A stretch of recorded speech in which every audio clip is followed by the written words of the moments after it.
ধোঁয়ায় আচ্ছন্ন তেহরানের আকাশ।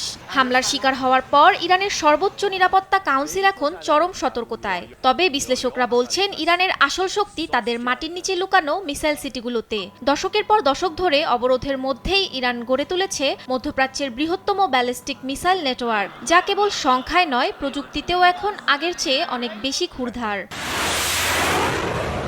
ইরানের ব্যালিস্টিক মিসাইলগুলো কেবল রকেট নয়, এগুলো একটি উড়ন্ত বিধ্বংসী দানব। উৎক্ষেপণের পর এগুলো বায়ুমণ্ডলের সর্বোচ্চ স্তরে পৌঁছে ধনুকাকৃতি পথে লক্ষ্যবস্তুর দিকে ধেয়ে আসে।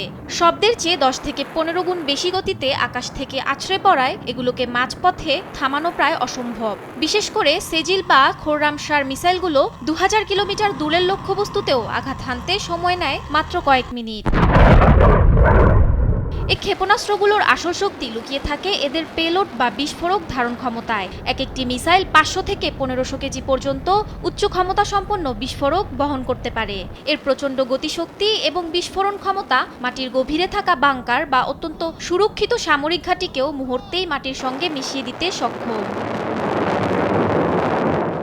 ইরানের দাবি, তাদের হাতে এখন রয়েছে ফাত্তার মতো হাইপারসোনিক মিসাইল। এগুলো মাঝ আকাশে নিজেদের গতিপথ পরিবর্তন করতে পারে। ফলে ইসরায়েলের আয়রন ডোম বা মার্কিন প্যাট্রিয়ট প্রতিরক্ষা ব্যবস্থার রাডারকে ফাঁকি দিয়ে এগুলো অনায়াসেই লক্ষ্যে পৌঁছাতে পারে। পাল্টা আক্রমণের ক্ষেত্রে এটি তেহরানের সবথেকে বড় ট্রাম্প কার্ড।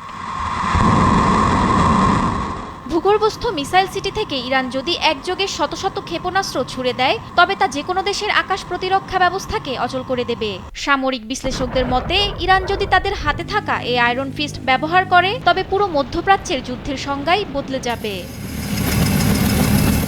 তেহরানের এই ক্ষেপণাস্ত্র ভান্ডার কি কেবলই ভয় দেখানোর অস্ত্র, নাকি এর মাধ্যমে বড় কোনো ধ্বংসযজ্ঞের অপেক্ষা করছে মধ্যপ্রাচ্যে? সেদিকেই তাকিয়ে পুরো বিশ্ব। মাহমুদা মুক্তি, নিউজ ডেস্ক, দেশ টিভি।